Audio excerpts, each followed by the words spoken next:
இன்றைக்கி நம்ம இந்த வீடியோவில் பார்க்க போகிற விஷயம் கேட்டிங்கன்னா சமீபத்தில் நடந்து முடிஞ்ச ராவில் பலவிதமான ரிட்டர்ன் இருந்துச்சு. அந்த ரிட்டர்ன்ஸ்லாம் அடுத்த கட்டமாக என்ன பிளான் பண்ண போகிறாங்கன்றதை தெரிஞ்சுக்கலாம். அதெல்லாம் தெரிஞ்சுக்கிறதுக்கு முன்னாடி நீங்களும் நம்ம சேனலில் சப்ஸ்கிரைப் பண்ணி வச்சுங்க. இதே போல் இன்ட்ரெஸ்டிங்காக ரெஸ்லிங் பார்க்குறவங்க ஃப்ரெண்ட்ஸுக்கு இந்த வீடியோ ஷேர் பண்ணி விட்டுட்டு தொடர்ந்து பாருங்கள்.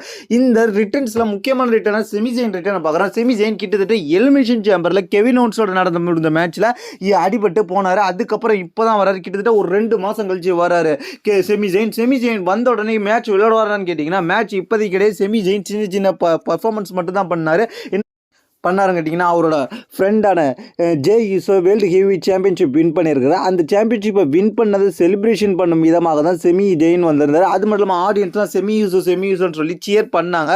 அது மட்டும் இல்லாமல் இப்போதைக்கு அவர் வந்து இந்த சின்ன செலிப்ரேஷன்லாம் கலந்துட்டு இருக்காரு. அவர் இப்போதைக்கு கொஞ்சம் மேட்ச் விளையாட மாட்டார். எனக்கு தெரிஞ்சு மேபி பேக்லாஷில் தான் மேட்ச் விளையாடுறாரு. அது வரைக்கும் அவர் மேட்ச் விளையாடுறதுக்கு வாய்ப்பு இல்லை. ஏன்னா எலிமினேஷன் சேம்பரில் பட்ட இன்ஜுரி அப்படி இருக்குன்ற மாதிரி தெரிய வருது.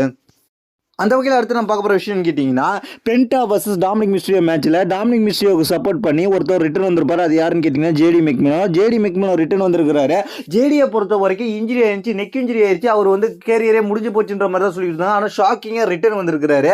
ஆனால் இதுக்கு முன்னாடி நெக் இன்ஜுரி ஆன பல பேர் வந்து ரிட்டர்ன் வரதே இல்லை. குறிப்பாக சொல்லணும் பிக்கியே 2 வருஷத்துக்கு மேலே ஆகுது ரிட்டர்ன் வராமல். ஆனால் ஜேடி மெக்மினோ கிட்டத்தட்ட ஒரு 2 மாதத்துலேயே குயிக்காக ரிட்டர்ன் வந்திருக்காரு. ஆனால் ஜேடி மெக்மினோ ரிசல்ட் பண்ணுவாருன்னு கேட்டிங்கன்னா இப்போதைக்கு ரிசல்ட் பண்ண மாட்டார். சின்ன ஹெல்ப் மட்டும் தான் பண்ணிக்கிட்டு இருப்பார். ஆனால் ஜட்ஜ்மெண்ட் வேல ஸ்டோரி லைனில் முக்கிய பங்கு வகிக்க போகிறாரு அப்படின்றத தெரிஞ்சுங்க.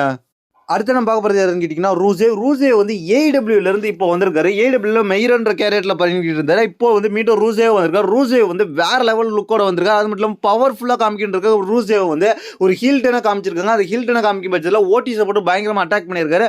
ரூசே இப்போதைக்கு WWE எவ்வளோ வருஷம் கான்ட்ராக்ட் சைன் பண்ணியிருக்காருன்னு கேட்டிங்கன்னா 2 வருஷத்துக்கான கான்ட்ராக்ட் சைன் பண்ணியிருக்காரு. இந்த 2 வருஷம் WWE தான் இருக்க அப்புறம் 2 வருஷத்தில் WWE இருக்கும் ரூசே பலவிதமான சாம்பியன்ஷிப்பை வின் பண்ணுறதுக்கு அதிகபட்ச வாய்ப்பு இருக்குது. ஏன்னா அவர் முன்னே இருந்த WWE இருந்த லுக்கை அப்படியே மாற்றிட்டு ஏடபிள்யூவில் போனார். பயங்கரமான லுக்கோட வந்தார். அதே ஏடபிள்யூவில் இருந்த பயங்கரமான லுக்கோட வந்திருக்கு. அது மட்டும் இல்லாமல் ஹீல் டென் பயங்கரமாக பண்ண போகிறார். அதுக்கு தான் ஓட்டிஸை போட்டு பயங்கரமாக அட்டாக் பண்ணியிருக்காரு. ஃபேஸ் ரெஸ்லரான ஓட்டிஸை கண்டிப்பாக டாமினேட் பண்ண போகிறார் ரூசே அப்படின்றது இப்போதைக்கு தெரிஞ்சுங்க. இதனால WWE ரூசேவோட செகண்ட் ரன் பயங்கரமாக இருக்க போகுது. இதை பற்றி உங்களுடைய கருத்து கீழே உள்ள கமெண்ட்ஸ் பண்ணுங்க. தேங்க்ஸ் ஃபார் வாட்சிங்.